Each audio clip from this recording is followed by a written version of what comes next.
Gracias. Gracias por transmitir la palabra de Dios en forma tan ordenada y enseñarnos tanto. Me deleito en el Señor, escuchando sus enseñanzas. Saludos desde Chile, sean muy bendecidos todos quienes hacen posible que sus enseñanzas lleguen a millones de personas. Yo no me canso de escuchar sus prédicas, aplica sana doctrina, a mí también me abrió los ojos. El Señor usa al pastor José Manuel Sierra para llevarnos la palabra tal y cual es, sin esconder nada ni condicionarla. Dios lo siga bendiciendo grandemente y llevándolo siempre hacia adelante. Le damos la más cordial bienvenida a todos los hermanos que están con nosotros en esta noche, en este lugar. Quiero primeramente felicitarles. No sé por qué he dicho varias veces en algunos vídeos que he grabado que la iglesia de San Francisco cumplía 2 años. Y me equivoqué, era 1 año, pero bueno. Pero vamos a cumplir 2 años también, ¿eh? Y 3, y 4, y 5, y 20, los que haga falta también, ¿no? Para la gloria del Señor. Así es que damos gracias a Dios por haber llegado hasta aquí. Traigo saludos de Elena, de mi esposa, que no ha podido estar con nosotros en esta ocasión, en la próxima, Dios mediante. Hemos llegado bien, nuestro hermano Armando no ha podido venir, pero me acompaña en esta ocasión nuestro hermano Luis, que es también un miembro de nuestra iglesia. Y él va a estar grabando todo y Dios mediante lo vamos a después a subir a nuestros canales, que los hermanos que no están aquí pues puedan también disfrutar juntamente con nosotros. Hermanos, yo estuve el otro día en este salón, no había sillas, no había mesas, no había decoración, pero cuando entré esta tarde realmente quedé sorprendido, porque parece que venía una boda. Todo muy bonito, hermoso, los globos, la comida, la verdad que excelente. Y detrás de todo esto siempre hay hermanas, siempre hay personas que trabajan para dejar todo bonito y todo preparado para nosotros. Yo quiero que le demos un aplauso de reconocimiento a todos los que han trabajado grandemente para poder disfrutar esta noche de este lugar. Gloria a Dios. De verdad quiero felicitarles, hermanos, porque lo importante no es tanto el llegar, sino el mantenerse. He conocido a muchos ministerios, a muchos creyentes, a muchas iglesias que llegaron a un cierto nivel, caminaron un recorrido con el Señor, pero lo importante, ya digo, no solamente es llegar, sino mantenerse. Y el poder cumplir 1 año con este sistema de trabajo que nosotros estamos haciendo no es fácil, porque la gente viene con unos esquemas, ¿verdad?, que son con los que se ha estado trabajando durante muchos años, pero nosotros trabajamos con unas formas, unos sistemas, unas tecnologías completamente diferentes. Y por eso hay personas que no terminan de entender lo que es esto de la iglesia virtual. Incluso la han criticado, ¿no?, diciendo que esto no tiene ningún futuro, que no tiene ningún sentido, como que nosotros estamos en contra de las iglesias presenciales, de abrir locales de culto, ni muchísimo menos, ni muchísimo menos. Lo que pasa que, como bien saben ustedes, el Señor nos sorprendió a todos, desde aquellos días de la pandemia.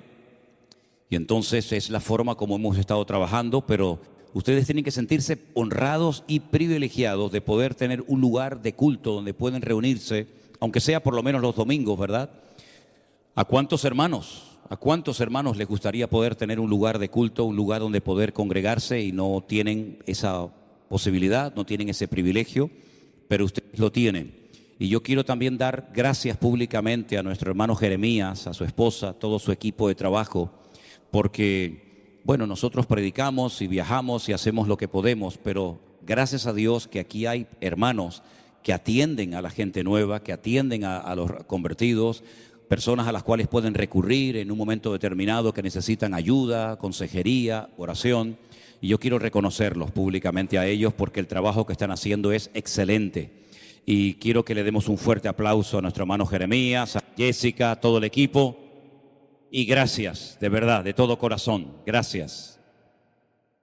Una de las cosas que yo le pedía y le sigo pidiendo constantemente al Señor prácticamente cada día, que el Señor nos dé obreros, buenos obreros,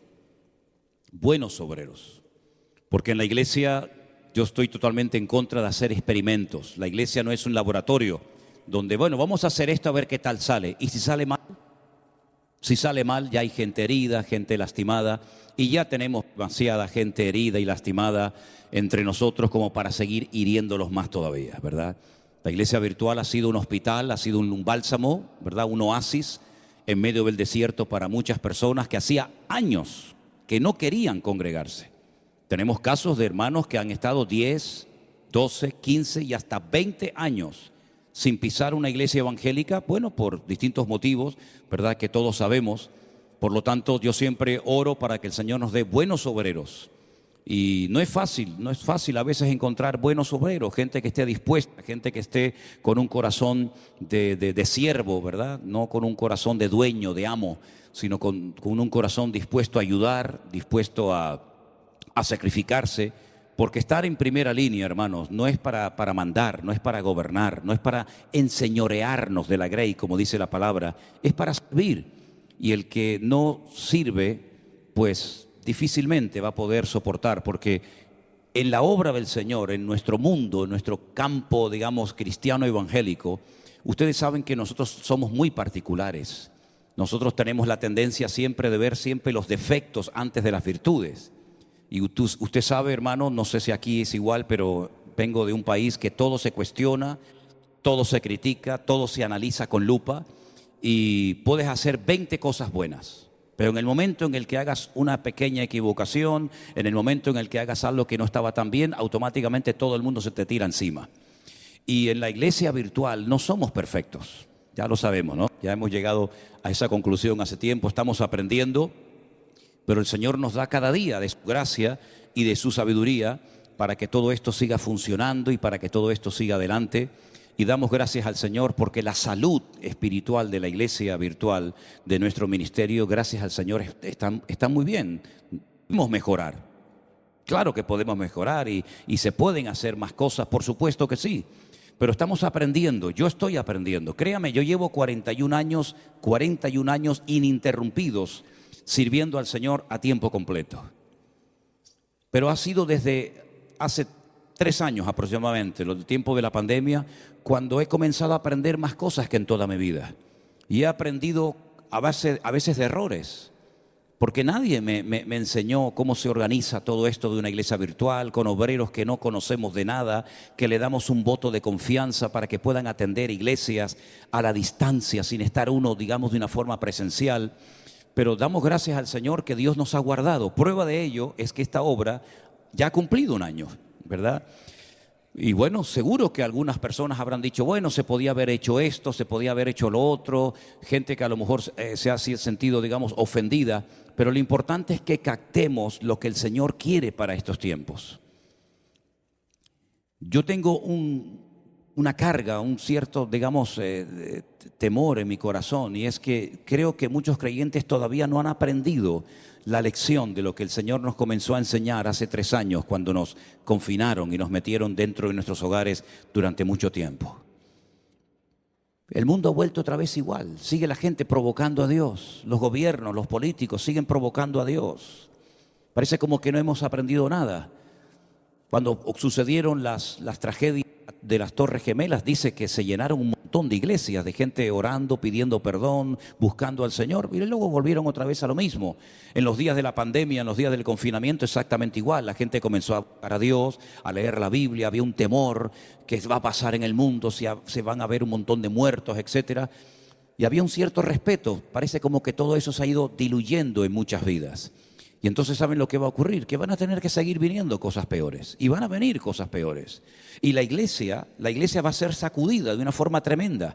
Bueno, me imagino que todos ustedes son conscientes de lo que están sufriendo, por ejemplo, en este momento, nuestros hermanos en Haití, donde sabemos que hay hermanos que han tenido que salir corriendo, dejando atrás todo, su casa, sus muebles, sus recuerdos. Las pandillas le han dado en algunos casos 48, en otros casos 72 horas a los miembros de iglesias, a personas de una ciudad, de un barrio, y si no se marchaban, los mataban. Y está pasando muy cerca de aquí de donde estamos nosotros. Y tarde o temprano la iglesia, si no aprende a humillarse y a buscar al Señor y a dejarnos de perder el tiempo en tonterías, la iglesia va a volver otra vez a ser sacudida, ¿verdad? Y por eso tenemos que aprovechar el tiempo, hermanos. Algunos de ustedes ya tienen en su corazón hace años el deseo de servir al Señor. Pues hermano, no siga dilatando ese deseo y ese anhelo en su corazón. Pídale al Señor que le abra puertas, porque la vida pasa volando, ¿saben? La vida, cuando uno se da cuenta, miras para atrás y dice, Dios mío, se me han ido 40, 50, 60, 70 años de mi vida, y toda mi vida ha sido trabajar y trabajar y trabajar y comprar y pagar deudas. ¿Y para ti qué he hecho, Señor? Y yo sé que no es fácil que las personas se animen y se levanten para servir al Señor, pero yo animo a todos y a cada uno de ustedes a que no pierdan el tiempo. Yo sé que hay que trabajar, yo sé que hay deudas que pagar, yo sé que hay hijos, yo sé que hay familias, hay universidades, hay muchas cosas. Pero lo más importante de todo es que el Señor sea lo primero en nuestra vida. Y si no tenemos tiempo para otras cosas, no pasa nada. Pero qué triste cuando me encuentro a creyentes que me dicen, pastor, es que yo no tengo tiempo para estudiar y leer la Biblia. Usted sabe lo que me está diciendo, hermano. No tiene tiempo para leer la Biblia, no tiene tiempo para orar. No tiene tiempo ni siquiera un día a la semana para venir a un lugar a alabar al Señor junto con otros hermanos. Esa es la tragedia de muchos cristianos hoy en día. Y son honestos cuando dicen, es que no tengo tiempo. Claro, porque se han enredado con tantas cosas que no saben cómo salir de esos esquemas. Pero yo creo que el Señor nos está enseñando y nos ha hablado muy claramente a nosotros de que no podemos perder el tiempo y de que tenemos que poner la mano en el arado y no mirar atrás. Porque la vida es corta y se pasa volando. Así que lo que tengamos que hacer, hagámoslo pronto. ¿Cuántos dicen amén? Cierren sus ojos un momentito. Vamos a orar a nuestro Dios. Entiendo que hoy es una reunión única y exclusivamente para los miembros de nuestra iglesia aquí en San Francisco y otros hermanos que han venido, como nuestro hermano Pablo, nuestro hermano Ali, nuestro hermano Gregorio y otros que han venido, ¿verdad?, de otras partes. Pero queremos que en esta tarde el Señor hable a nuestras vidas y nos ministre y podamos salir de aquí diciendo, hoy el Señor me habló. Hoy el Señor tocó mi corazón. Hoy tocó el Señor mi vida. Señor, te doy muchas gracias en esta noche por este año que nuestra obra ha cumplido aquí en este lugar, Señor. Gracias porque tú has sido fiel, supliendo todas nuestras necesidades, cuidando de nuestras vidas, dándonos gracia y fortaleza y sabiduría para que tu obra no se detenga por nada ni por nadie. Pedimos, Señor, que en este momento aquí reunidos en torno a tu palabra, tú nos hables, Señor, y podamos salir en esta noche diciendo, hoy mi Señor habló a mi corazón para poder seguir adelante, corriendo con paciencia la carrera, peleando la buena batalla y manteniendo la fe. Ayúdanos, Señor, a servirte, a honrarte y a no quitar nunca nuestra mirada y nuestra confianza de ti. Gracias, Señor. Te lo pedimos todo en el nombre bendito de Jesús. Amén y amén. El libro más antiguo de la Biblia, de los 66 que tenemos, el más antiguo es el libro de Job. Gracias, hermano. Sabemos que nuestras Biblias no están en un orden cronológico. Incluso sabemos que internamente hay libros, por ejemplo, lo pueden notar si ustedes leen el libro de Primera de Samuel, que ni siquiera hay libros que están ordenados interiormente. A la Biblia le pasa exactamente lo mismo. La Biblia empieza por el libro del Génesis, hablándonos de personajes como por ejemplo Abraham, Moisés, Jacob, Isaac. Pero sin embargo el libro del Génesis, por lo que relata, sí, pero no es el libro más antiguo de la Biblia. El libro más antiguo de la Biblia y el personaje más antiguo de la Escritura es el libro del Job. Es un libro muy interesante. Es un libro donde vamos a ver en esta noche, con ayuda del Señor, cosas que no tenemos que olvidar nunca en nuestra vida.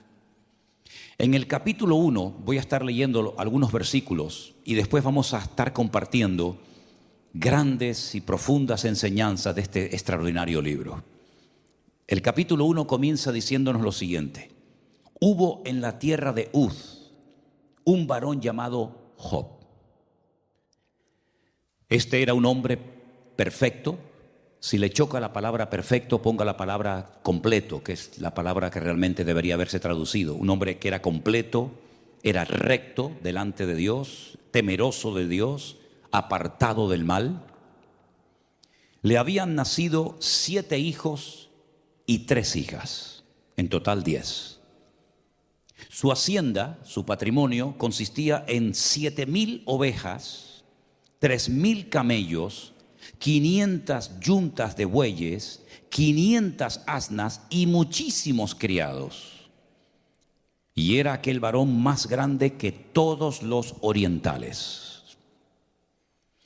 Iban sus hijos y hacían banquetes en sus casas, cada uno en su día, y enviaban a llamar a sus 3 hermanas para que comiesen y bebiesen con ellos. Y acontecía que habiendo pasado el turno los días del convite, Job enviaba y los santificaba. Y se levantaba de mañana y ofrecía holocaustos conforme al número de todos ellos, porque Job decía: quizás habrán pecado mis hijos y habrán blasfemado contra Dios en sus corazones. De esta manera hacía todos los días. Un día, versículo 6, vinieron a presentarse delante del Señor los hijos de Dios. Aclaramos que en este capítulo, como en otros, el término hijos de Dios no se refiere a personas que recibieron en sus corazones a Cristo o al Señor en sus vidas, como por ejemplo sería hoy en día. En aquel tiempo a los ángeles se les llamaba hijos de Dios. Benei Elohim es el término que dice en el texto original. Vinieron a presentarse los hijos de Dios o los ángeles, entre los cuales vino también Satanás. Y le dijo el Señor a Satanás: ¿de dónde vienes? Y él le respondió: de rodear la tierra y de andar por ella. El Señor le dijo a Satanás: ¿no has considerado a mi siervo Job, que no hay otro como él en la tierra, varón perfecto y recto, temeroso de Dios y apartado del mal? Respondiendo Satanás al Señor le dijo: ¿acaso teme Job a Dios de balde? Escuchen bien lo que le dice Satanás a Dios. ¿No le has cercado alrededor a él y a su casa y a todo lo que tiene? Al trabajo de sus manos has dado bendición, por tanto sus bienes han aumentado sobre la tierra. Pero extiende ahora tu mano y toca todo lo que tiene, y verás si no blasfema contra ti en tu misma presencia. El Señor le dijo a Satanás: he aquí, todo lo que tiene está en tu mano, solamente no pongas tu mano sobre él. Y salió Satanás de delante de la presencia de Dios. ¿Cuántos dicen amén? Es un libro que contiene algunos misterios, ¿no? Cómo Satanás, a pesar de que ya había sido expulsado de la presencia, del entorno de la presencia del Señor, todavía tenía acceso a hablar con Dios en momentos puntuales. Satanás es un ser que no tiene la capacidad de estar en todas partes al mismo tiempo. Solamente Dios puede estar en todas partes al mismo tiempo, y ese atributo se conoce como omnipresencia. Satanás no puede estar aquí y en Europa al mismo tiempo. No puede estar aquí y en África al mismo tiempo. Solamente puede estar en un solo lugar, porque no es un ser omnipresente.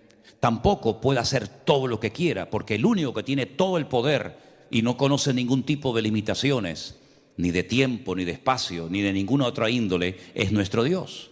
Por eso otro atributo típico de Dios es la omnipotencia. Y tampoco Satanás sabe todas las cosas. Él tiene que ir obteniendo información a través de pinceladas que Dios da, y por eso el único que lo sabe todo es Dios, y por eso es también omnisciente. Ahora, en este momento de la historia, en la que todavía no había nacido Abraham, ni los grandes personajes del Antiguo Testamento que todos los conocemos, ¿de dónde sacó este hombre esta integridad, esta santidad, esta vida de orden? No lo sabemos. Lo que sí sabemos es que Dios presumía de Job. Lo que sí sabemos es que Job fue un referente en su tiempo, en su generación. No pasaba ante los ojos de Dios desapercibida la vida de Job. No era uno más, sino que Dios incluso le dijo a Satanás: y tú que rodeas la tierra constantemente, ¿no te has percatado, no te has dado cuenta de que hay un hombre en la tierra de Uz que es diferente a todos los seres humanos? Es un hombre recto, es un hombre que me teme, que me respeta, es un hombre que me honra, un hombre que me bendice, es un hombre cabal, un hombre en una santidad extraordinaria. ¿No te has dado cuenta de él? Y Satanás dijo, sí, yo me he dado cuenta de él. Porque hay personas que le molestan a Satanás. Porque hay personas que Satanás sabe perfectamente que son diferentes a otros. Siempre a lo largo de la historia ha habido maldad, ha habido corrupción, pero siempre también ha habido personas que han destacado espiritualmente hablando por encima de otras. Tenemos el caso de Job, tenemos el caso también de José en Egipto, tenemos el caso de Daniel en Babilonia, tenemos el ejemplo de Abraham y tenemos tantos y tantos personajes que no se dejaron llevar por la corriente del mundo. Incluso fíjense ustedes, por ejemplo, cuando el Señor dice que observa hacia la tierra y ve que toda la tierra ha entrado en una descomposición moral y espiritual sin precedentes, pero en medio de ese ambiente corrupto, dice que destacaba un hombre, y fue al que llama y al que usa, y fue Noé, el constructor del arca. En esta ocasión, Job era un hombre diferente, y no solamente él, sino toda la familia de Job eran personas diferentes.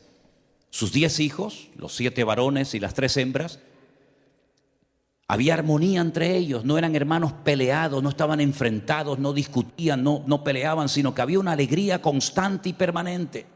Un día uno invitaba al otro, el otro invitaba a este hermano y había constantemente alegría. Y todo esto Satanás lo sabía.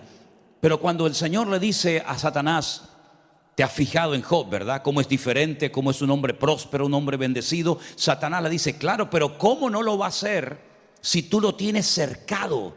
Tú le has puesto una protección sobrenatural que a mí me impide tocarlo, que a mí me impide afectar su estabilidad física, moral o espiritual. Pero quítale esa protección para que veas cómo él es como los demás. Incluso se va a atrever a blasfemar tu propio nombre. El Señor estaba tan seguro de Job que le dio el permiso a Satanás, para que él se convenciera a sí mismo que por mucha protección que tuviera Job y que prescindiera de ella, Job iba a mantener su integridad. Job se acostó rico y se levantó pobre. Job se levantó un día sin ningún hijo, pero el día anterior los tenía todos. Job se acostó sano y al día siguiente se levantó enfermo. Todo le cambió en pocas horas, en pocos días a este hombre.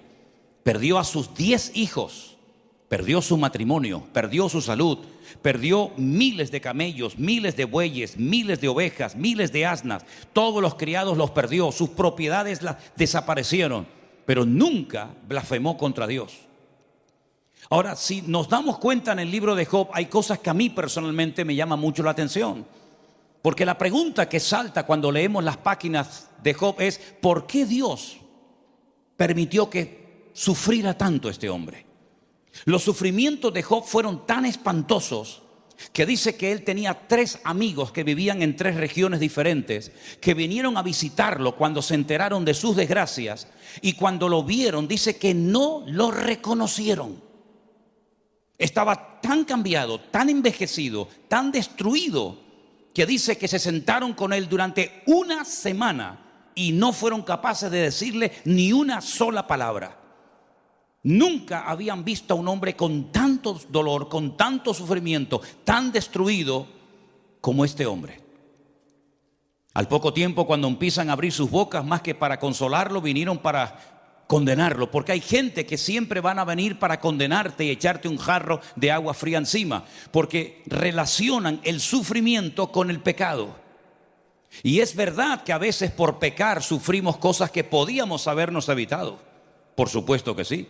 Es cierto que el pecado abre la puerta a muchas desgracias que se podían haber evitado si hubiéramos mantenido el orden y nuestra comunión y relación con el Señor. Pero en el caso de Job no es así.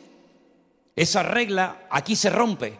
Job ni siquiera está siendo probado por Dios, porque Dios sabía perfectamente con qué tipo de persona estaba tratando. Job no le pide, o el Señor no le pide permiso a Job para experimentar todos esos sufrimientos, sino que en el libro de Job podemos ver desde prácticamente el primer capítulo hasta el último la realidad del mundo espiritual. El mundo espiritual es tan real como el mundo natural, la dimensión en la que nosotros nos movemos hoy en día. Lo que pasa es que ese mundo espiritual, porque Dios lo ha hecho así, no nos permite verlo. Al contrario, sí, los demonios nos ven a nosotros, Satanás nos ve a nosotros, los ángeles nos ven a nosotros, pero ni siquiera nosotros podemos ver a Dios. Pero sabemos que está y sabemos que existe. La realidad del mundo espiritual en el libro de Job es tremenda, porque todo esto no fue producto de la mala suerte, dirían algunos. Ni siquiera porque Job había pecado, blasfemado el nombre de Dios, sino porque Dios le permite a Satanás zarandear y sacudir la vida de Job por un tiempo. Me han preguntado muchas veces, ¿crees que Job sabía lo que estaba pasando en el mundo espiritual entre Dios y Satanás? Bueno, la Biblia no nos da ninguna información. Las conversaciones entre Dios y el diablo, Job no las sabía. Nosotros las sabemos porque tenemos el libro, pero Job estaba haciendo historia y él no sabía lo que estaba pasando, pero dice que en ningún momento blasfema ni peca contra Dios. Es verdad que maldijo el día en el que nació, eso sí lo hizo, pero en ningún momento, jamás se enfadó con Dios. Es más, cuando su propia esposa le dice, ¿todavía vas a mantener tu integridad? ¿No te has dado cuenta de que ya Dios no está contigo? ¿No te has dado cuenta de que ya Dios te ha abandonado? ¿No te has dado cuenta de que no merece la pena honrar y servir a ese Dios que te ha causado tanto dolor y tanta tragedia?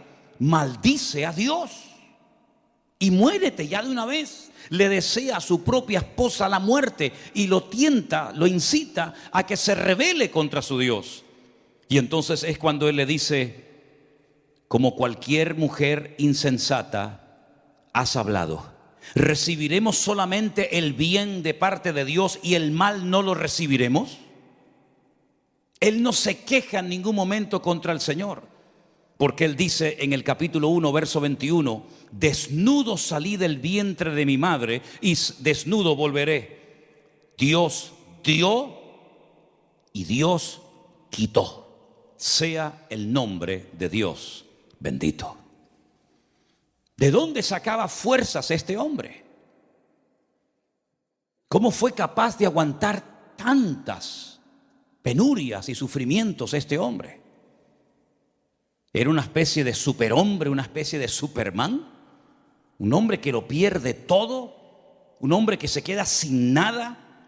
Sabiendo que no ha cometido ningún delito, ningún pecado contra Dios, sino que están pasando cosas que él no entiende, pero sabe que Dios no lo ha abandonado.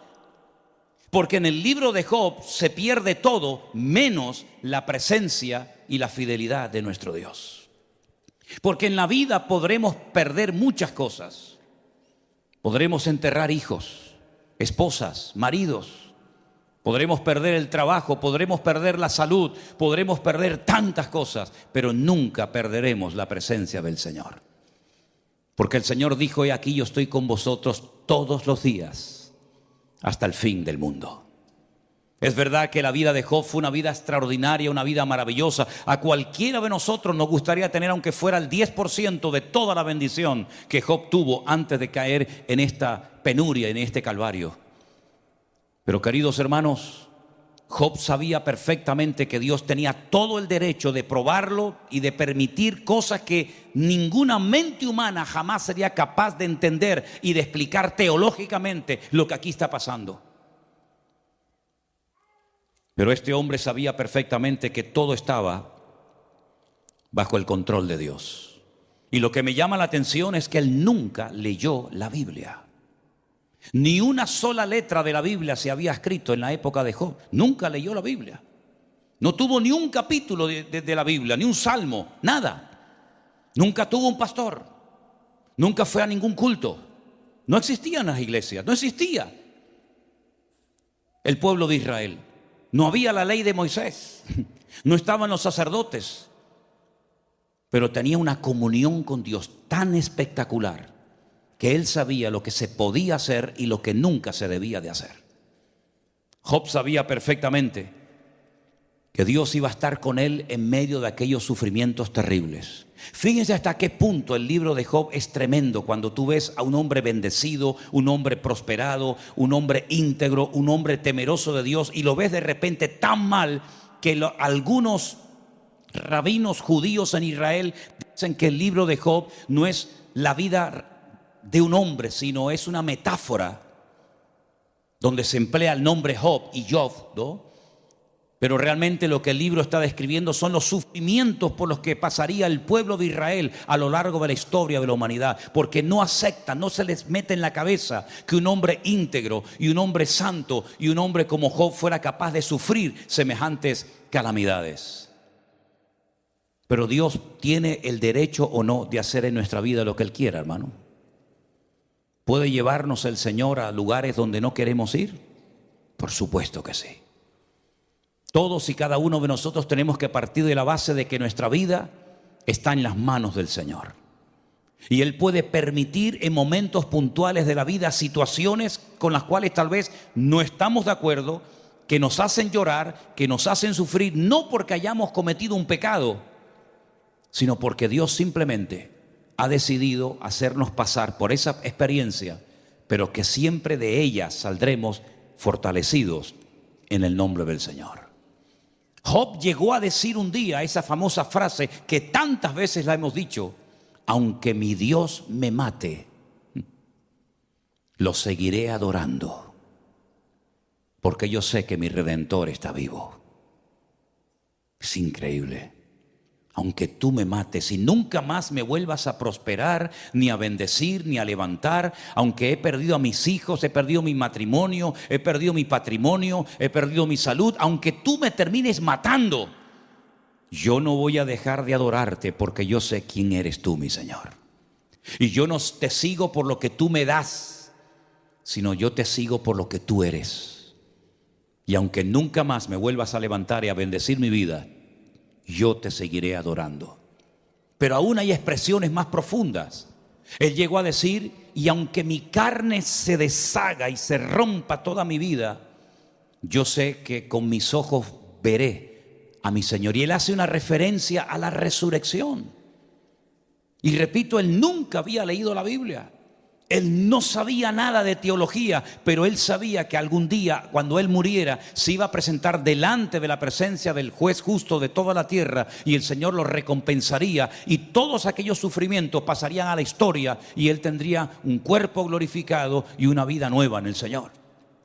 Y es que la comunión con el Señor es algo tan importante y tan fundamental, que es lo que le va a dar estabilidad a nuestras vidas.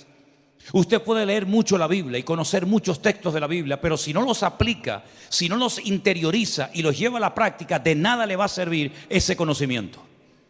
Usted puede cantar de maravilla, usted puede echar fuera demonios, usted puede tener todos los dones del Espíritu Santo que quiere, usted puede sorprender a las multitudes, pero si usted no tiene comunión con el Señor, usted no tiene nada.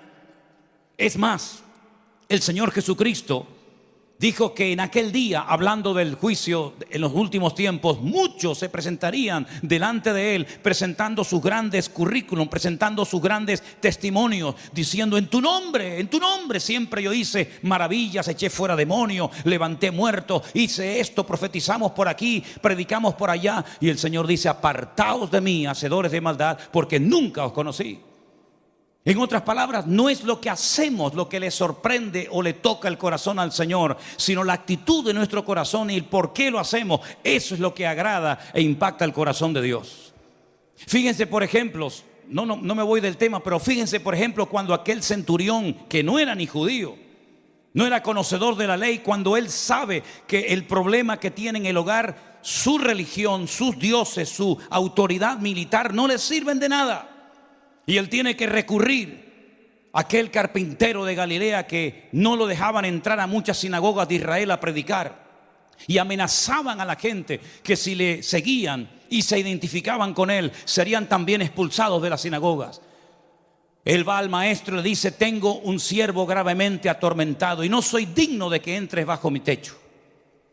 ¿Cómo voy a llevar a mi casa al Hijo de Dios? Las cosas que habrá hecho en ese hogar, yo no soy digno de que entres. Solamente lo que necesito es que des la palabra, que des la orden. Y simplemente dando la orden, yo sé que las cosas cambiarán. Porque yo soy un hombre de autoridad y él sabía lo que era moverse en el terreno de la autoridad. Yo le digo a un soldado, ven para acá, y no cuestiona la orden, él viene. O le digo, ven y coge esto y llévalo para allá, y lo hace. Pero la autoridad que yo tengo no me sirve en la dimensión en la que yo tengo un problema. Pero tú sí tienes esa autoridad. Solamente da la palabra, da la orden, y mi criado sanará. Y el Señor dijo, en todo Israel no he encontrado a nadie que tenga tanta fe como este hombre. A un centurión romano, no a un judío, sino a un gentil, lo alaba públicamente por la tremenda fe que tenía y por el concepto de autoridad tan claro. Y sin embargo, a un discípulo un día le dijo, hombre de poca fe, ¿por qué dudaste? Es la comunión y la relación con el Señor lo que a ti te va a mantener firme todos los días hasta que el Señor venga a buscarte. No es la Biblia que tienes allí en la estantería de tu casa, no son las canciones que has compuesto, no es lo que haces, sino cómo está tu corazón alineado con el Señor. Mire, grandes personajes de la Biblia, igual que Job, nunca leyeron la Biblia. Nunca fueron a un culto, nunca se bautizaron, nunca hablaron en lenguas, nunca pagaron diezmos, nunca pagaron ofrenda. Sin embargo, ellos sabían en todo momento cómo comportarse y cómo marcar una diferencia. Miren, por ejemplo, a José. José, dice la Biblia, que cuando aquella mujer se le ofreció y le dijo, vamos a dormir juntos, vamos a pecar, él dijo, ¿cómo voy yo a pecar contra mi Dios? ¿Dónde lo había leído? ¿Quién le había enseñado a aquel muchacho de 17 años que un joven no se puede acostar con una mujer casada? ¿Cómo lo sabía?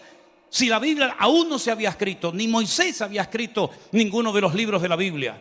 Pero es la comunión con el Señor la que trae claridad a tu mente y a tu espíritu. Y tú conoces el corazón de Dios y sabes lo que al Señor le agrada y lo que el Señor abomina. Exactamente igual Job. Job tenía tanta comunión, tanta relación con el Señor, que él dice que todos los días de su vida presentaba sacrificios y oraba por sus hijos. Dice, no sea que en alguno de estos banquetes tal vez hayan bebido más de la cuenta y hayan blasfemado contra mi Dios. Y dice que él santificaba a sus hijos cada día. En otras palabras, no era un tipo raro que se iba a una montaña ahí 40 días y nadie sabía dónde estaba metido, sino que era una persona cercana a su familia, cuidaba de la vida de sus hijos. Aquí hay una lección tremenda para los padres hoy en día. Si en algún momento de la historia ha sido necesario que los padres cuiden de la vida espiritual de sus hijos, es ahora más que nunca. Yo ya a mis hijas ya las he criado y ya, bueno, pues ya saben lo que está bien y lo que está mal. Pero ¿cuántos de estos niños pequeños están oyendo y viendo cosas en las escuelas que son auténticas barbaridades, auténticos disparates? Y las escuelas no se crearon para enseñar principios morales a nuestros hijos, sino para enseñar química, biología, matemática o lo que quieran. Pero es el hogar donde nuestros hijos tienen que aprender los principios que van a marcarles para toda la vida, para que sean rectos y para que sean buenas personas, para que sean personas temerosas de Dios. Cuide de su familia, porque dice que el que no cuida de su familia es peor que un incrédulo y ha negado la fe. Job era un hombre que no cayó en esa trampa. Job dice que oraba y bendecía y se santificaba a sus hijos todos los días, por si acaso alguno de mis hijos dijo algo que no tenía que haber dicho o hizo algo que no tenía que haber hecho. El libro de Job es un libro realmente apasionante porque nos damos cuenta que Dios sabe dónde estamos y cómo estamos. De hecho, no fue Satanás el que le dijo a Dios, ¿y cómo has bendecido tanto a este hombre? Sino fue al revés. Fue el Señor el que le dijo a Satanás, ¿no has visto? ¿No has considerado? ¿No has observado a mi siervo Job? Y es entonces cuando leímos la palabra, claro, ¿cómo no te va a bendecir? Si lo has bendecido de una manera extraordinaria, si lo has cercado, hay una protección alrededor de él extraordinaria. Y resulta que Job de la noche a la mañana se convierte en un punto de referencia para que todas las personas sepan que en la tierra hay un hombre diferente a todos los demás. Hoy en día esa confrontación entre Dios y Satanás con ninguno de nosotros se va a dar, porque nosotros ya no tenemos que ser el punto de referencia de nadie, como Job lo fue en su generación. Hoy en día las miradas no tienen que estar puestas en nosotros. sino que hoy en día ya el Señor dijo: este es mi Hijo amado, en el cual tengo toda complacencia. Por lo tanto, usted ya no tiene que demostrarle nada a nadie, mucho menos al diablo, porque el Señor sabe si usted está bien o está mal, si está dentro o fuera, en orden, en pecado, en obediencia o no. Ahora es a Cristo al que hay que mirar. Él es nuestro punto de referencia. No es Abraham, no es Moisés, no es el pastor, no es el diácono, no es fulanito, sino que nuestro punto de referencia y todas nuestras miradas tienen que estar mirando a nuestro Señor Jesucristo, el cual nunca, jamás nos va a dar mal por bien, sino más bien todo lo contrario. ¿Cuántos dicen amén? El libro de Job me impresiona también a mí muchísimo, porque es un libro donde vemos que Dios cuida de sus siervos. Dios cuida de nuestras vidas. El final del libro de Job es extraordinario, porque vemos que a pesar de los tremendos sufrimientos por los cuales este tremendo hombre de Dios tuvo que pasar, al final Dios lo vuelve a bendecir, Dios lo vuelve a prosperar, y otra vez todo, digamos, que vuelve no a la normalidad, sino aún mejor que antes. Cuando el Señor permite una experiencia fuerte en tu vida que te hace llorar, que te quita el sueño, que te perturba, hermano, no te quejes nunca. Glorifica a Dios. La Biblia dice que no tenemos que sorprendernos del fuego de prueba que nos ha sobrevenido, como si alguna cosa extraña nos estuviera aconteciendo. El apóstol Pedro dijo: tener en cuenta que los mismos padecimientos, las mismas batallas, las mismas luchas, los mismos sufrimientos los están experimentando nuestros hermanos en todas las naciones de la tierra. El mundo entero, todas las naciones de la tierra van a ser sacudidas. Y lo estamos viendo, hermanos, lo estamos viendo. Nación tras nación está siendo sacudida por el Señor. Pero en medio de este mundo enfermo y loco, donde a veces decimos: Señor, yo no encajo en ninguna parte, y nos sentimos como un pez fuera del agua, nosotros, dice la Biblia, tenemos que ser luminares en el mundo. Nuestros hijos en los colegios tienen que ser niños diferentes. Nosotros tenemos que ser personas diferentes a la hora de hablar, de comportarnos, de actuar, de pensar, de reaccionar. ¿Por qué? Porque tenemos un Dios que ha transformado nuestra vida. Y ya nosotros no vamos a favor de la corriente, sino vamos en contra de la corriente de este mundo. Tal vez te sentirás solo, tal vez te sentirás incomprendido, pero nunca estarás solo, porque el Señor siempre nos acompañará en todo momento y en todo lugar. Y dice el Salmo 23, y quien no lo sabe de memoria, que aunque andemos por valles de sombra y de muerte, no temeré mal alguno, porque tú estarás conmigo. Pero dice algo más que a veces olvidamos: tu vara y tu cayado, ambas cosas, tu vara y tu cayado me infunden aliento. Es decir, cuando me pastoreas y me atiendes y me mimas y me ayudas, yo recibo aliento. Pero cuando utilizas la vara para corregirme, para exhortarme o para sacudir mi vida, también tu corrección me infunde aliento, porque yo sé que el Señor nunca se va a pasar conmigo, sino que aunque ninguna disciplina al tiempo presente parece ser causa de gozo, de alegría, siempre el trato de Dios en nuestra vida siempre va a producir en nosotros un nivel de madurez y un nivel de conocimiento y de relación con el Señor superior al que teníamos antes de haber entrado a ese túnel o a esa prueba tremenda. Finalmente, en el libro de Job, cuando vemos cómo el Señor estuvo siempre a su lado, nos damos cuenta de que el único que nunca nos va a abandonar y a fallar es nuestro Dios. Nunca olvidaré cuando en uno de los viajes que hicimos a Israel conocimos a un matrimonio de aquí de Los Ángeles, que cuando les pregunté a qué iglesia iban, me dijeron: bueno, nosotros íbamos a una iglesia, pero cuando llegó el tiempo del confinamiento, pues como todos, ¿no?, nos encerramos. La iglesia en la que ellos estaban no había ningún tipo de programa, de emisión, de redes sociales ni nada. Y cuando terminó todo, el pastor los reunió y les dijo: bueno, he sentido en mi corazón cerrar la iglesia. ¿Cómo cerrar la iglesia? Sí, no quiero seguir en la obra. Y le dije: ¿y ustedes qué pasó? Dice: bueno, unos nos juntamos en una casa, otros se fueron a otra iglesia, otros no se fueron a ninguna parte. Y yo les dije: ¿y cuántos eran más o menos en la iglesia? Y me dice, éramos 2.000 miembros en la congregación. Digo, 2.000 personas y el pastor cerró la iglesia. Dice, sí, porque no teníamos dinero para pagar los gastos de la iglesia. Digo, y erais 2.000 y no podían pagar los gastos. Y nosotros que éramos 4 gatos y un perro. Y el Señor nos ayudó y nos bendijo y nos prosperó. No es el número lo que nos da fuerza, es nuestra comunión y nuestra relación con el Señor. Podemos ser 50.000, pero 50.000 enfermos, 50.000 descarriados, 50.000 desordenados. Y podemos ser 10 o 12 o 15 o 20, pero bien afinados, bien alineados con el Señor. El Señor es galardonador de los que le buscan y Él no dejará padecer hambre al justo, porque dice David, yo fui joven y ahora ya envejecido, pero nunca he visto a un justo que mendigue pan por las calles, sino más bien todo lo contrario. Así que la fortaleza de nosotros no está en el número, no está en la cantidad, sino está en nuestra relación con el Señor. Y ustedes tienen que desarrollar su propia relación con el Señor, porque hoy estamos aquí reunidos, gloria a Dios, y tenemos redes sociales, pero ¿y si cambia todo y ya no nos podemos reunir ni ver más? Y nos quitan las redes sociales y solamente dependeremos de nuestra comunión con el Señor. Hemos crecido y madurado lo suficiente como para soportar el fuego de prueba que sí o sí va a venir a todas las naciones de la tierra.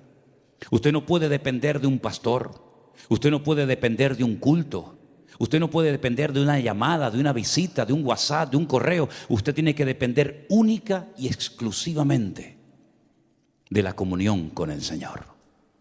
Y hay creyentes como que no terminan de entender esto, siempre necesitan ese estímulo, esa llamada, esa visita. Hermanos, cuando yo era niño, yo hablaba como un niño. Yo pensaba como un niño y juzgaba como un niño. Mas cuando ya fui hombre, dejé lo que era de niño.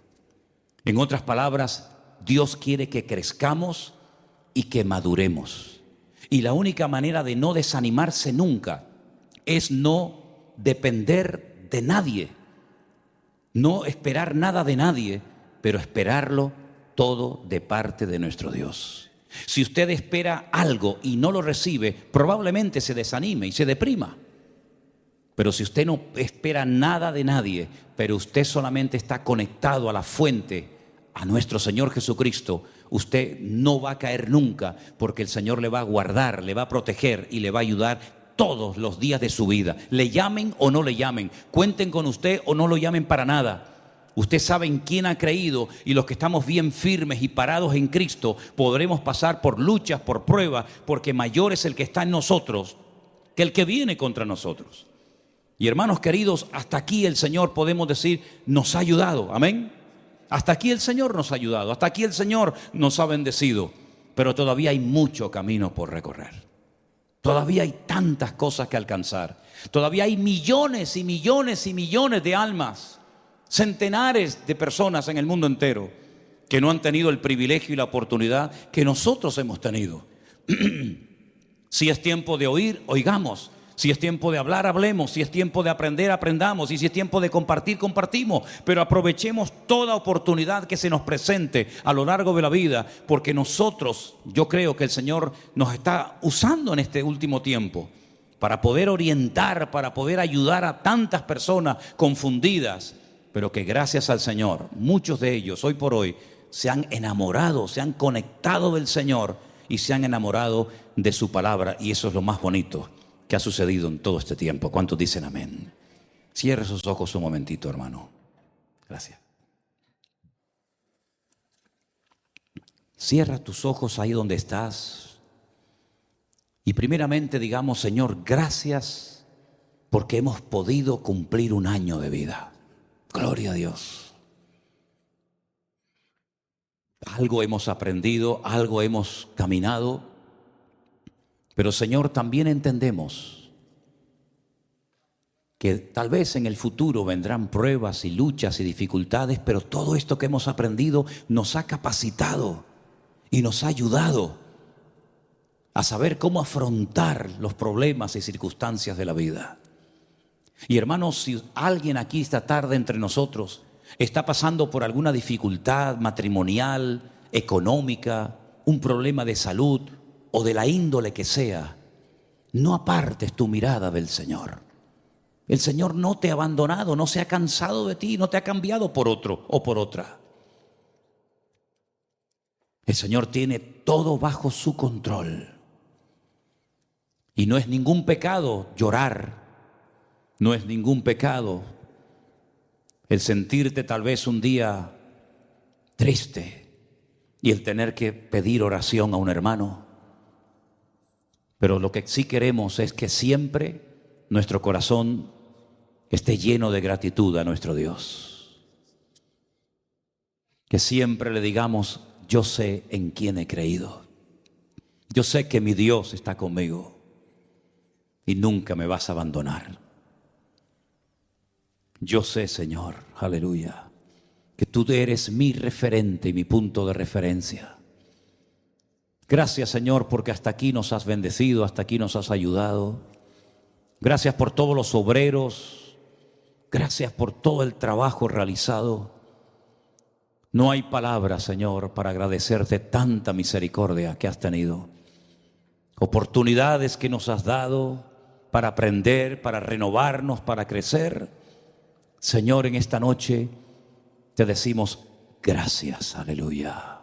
Sigue usando esta obra aquí en este lugar del mundo para ser un punto de referencia y una luz en medio de tanta oscuridad, Señor. Cuenta con nosotros, Señor, dígaselo a Él. Cuenta conmigo, Señor. Ayúdame a organizarme de tal manera que cada día tenga tiempo para ti, Señor. Guía mis pasos, sosténme, Padre, y ayúdame a caminar cada día contigo, mi Señor. Aleluya. Gracias, amado mío. Nos ponemos de pie, queridos hermanos, y dígale gracias, gracias, gracias, Señor.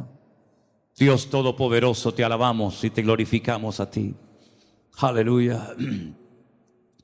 Tú eres digno de toda gloria y de toda honra, mi Señor.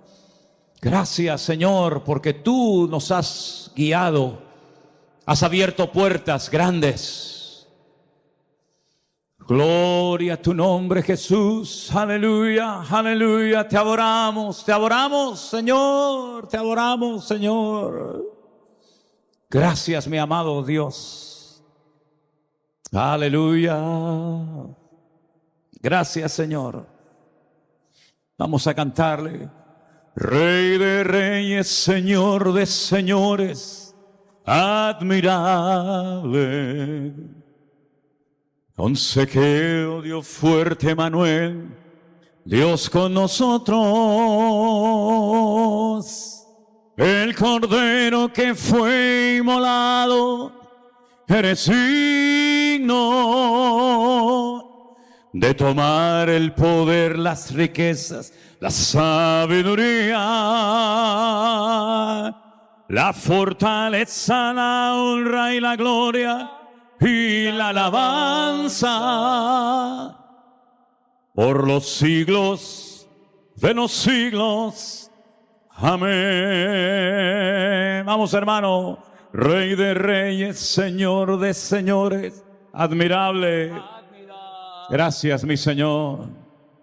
Consejero, Dios fuerte, Manuel, Dios con nosotros. El Cordero que fue inmolado, eres digno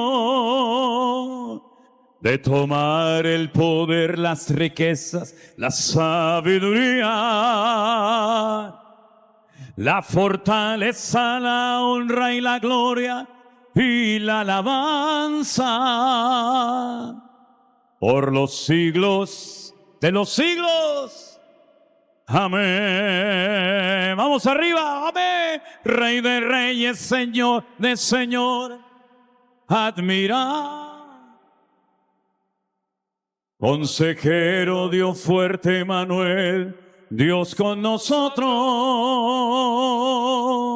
El Cordero que fue inmolado, eres digno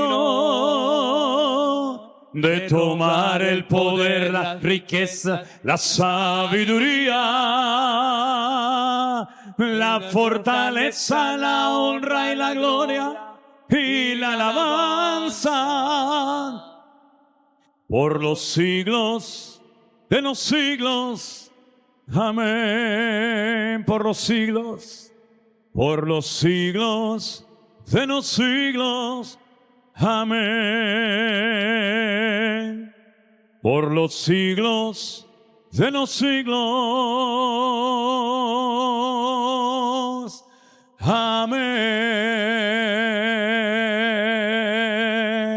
Fuertes aplausos al que vive y a su nombre. Toda la gloria para ti, Jesús. Gracias, Señor. Amén, amén. Aleluya. Dígale al que está a su lado, el Señor está contigo. No temas. No temas. El Señor está contigo. Dice la palabra del Señor, antes bien en todas estas cosas, en las luchas, en las pruebas, en las dificultades, en las enfermedades, en todo, antes bien en todo esto, somos más que vencedores por medio de aquel que nos amó. Hermanos queridos, Dios les bendiga. Vamos a prepararnos para tener un buen fin de semana bendecido. Vamos a atender a la gente nueva que va a venir en estos días. Y vamos a ver la gloria del Señor. Dios les bendiga y les guarde. Adelante, mi hermano Jeremías. Bendiciones. Aleluya.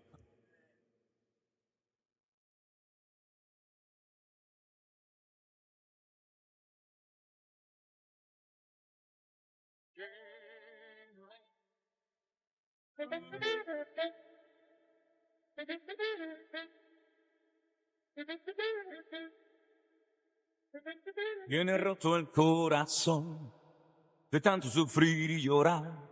Tienes que aprender a descansar en Dios. No importa lo que te dijeron, no importa lo que te hicieron. Tienes que aprender a descansar en Dios.